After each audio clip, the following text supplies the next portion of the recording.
Mediclaim के कई विकल्प मौजूद हैं, जिनमें से आप अपने लिए वही चुनते हैं जो आपकी जरूरतों की पूर्ति करे। आपको कितना भुगतान करना होगा और कब कब मेडिकल खर्चों में फायदा मिलेगा, ये तमाम जानकारियाँ आप मेडिक्लेम खरीदने से पहले जुटाते हैं। किंतु इसके बावजूद कुछ सवाल ऐसे हैं जिनके बारे में शायद जानते नहीं, लेकिन ज़हन में जरूरी रहते हैं। जानिए इनमें से चंद सवालों के जवाब। क्या मेडिक्लेम से इनकम टैक्स पर कोई राहत या छूट मिलती है? जवाब, आप अपने और अपने परिवार के स्वास्थ्य बीमा पर जो रकम खर्च करते हैं उस पर इनकम टैक्स की धारा 80D के अंतर्गत टैक्स छूट मिलती है। यदि आपकी या परिजन की उम्र 60 वर्ष से कम है तो 25,000 रूपए तक के प्रीमियम भुगतान पर टैक्स छूट मिलती है। यदि माता पिता या किसी वरिष्ठ परिजन की उम्र 60 से अधिक है और उन्होंने कोई भी मेडिक्लेम स्कीम नहीं ले रखी है तो उनके उपचार का खर्च उठाने वाले व्यक्ति को उस व्यय पर 50,000 रूपए तक की छूट मिल सकती है।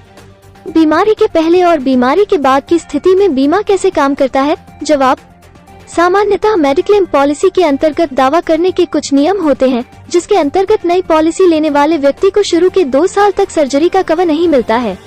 दुर्घटना से होने वाली किसी भी प्रकार की सर्जरी को मेडिक्लेम पॉलिसी शुरू होने के साथ ही कवर किया जाता है। पहले से कोई बीमारी है तो क्या बीमा में कवर होगा, या कौन कौन सी बीमारियां कवर होती हैं? जवाब, यदि किसी को पूर्व में कोई बीमारी है तो मेडिक्लेम लिया जा सकता है, लेकिन उस बीमारी की जानकारी कंपनी को देनी होगी। उस आधार पर कंपनी उस बीमारी को सामान्यतः 4 वर्ष के बाद कवर करती है। कुछ बीमारियां होने पर कंपनियां डायबिटीज कवर, कार्डियो प्लान आदि जैसे विशेष प्लान भी मुहैया कराती हैं। स्वास्थ्य बीमा खरीदने की सही उम्र क्या होनी चाहिए? जवाब, मेडिक्लेम बीमा 0 वर्ष की उम्र से सामान्यतः 50 वर्ष की उम्र तक आसानी से लिया जा सकता है।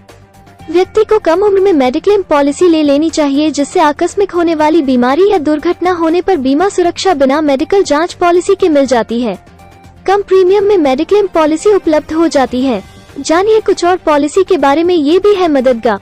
डेली कैश बेनिफिट पॉलिसी, व्यक्ति के अस्पताल में भर्ती होने के बाद मेडिकल बिल का सिलसिला भी शुरू हो जाता है।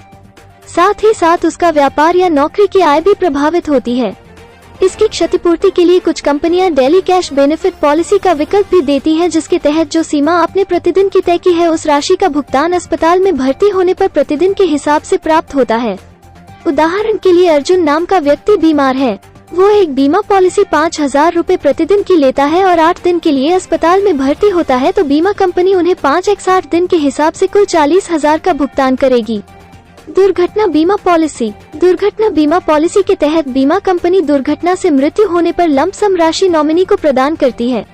स्थायी या आंशिक अपंगता की अवस्था में भी बीमा धन का भुगतान नियमानुसार किया जाता है। यदि दुर्घटना होने पर बेड रेस्ट की स्थिति बनती है तो ऐसे में प्रति सप्ताह मुआवजे का भुगतान भी कंपनी करती है, जिससे व्यक्ति की दुर्घटना होने पर जो आय प्रभावित हो रही है उस नुकसान की क्षतिपूर्ति हो सके। दुर्घटना पर होने वाले कुछ मेडिकल बिलों का भुगतान जो कि मेडिक्लेम के अंतर्गत नहीं आता है, वो भी इस पॉलिसी के तहत प्राप्त हो सकता है।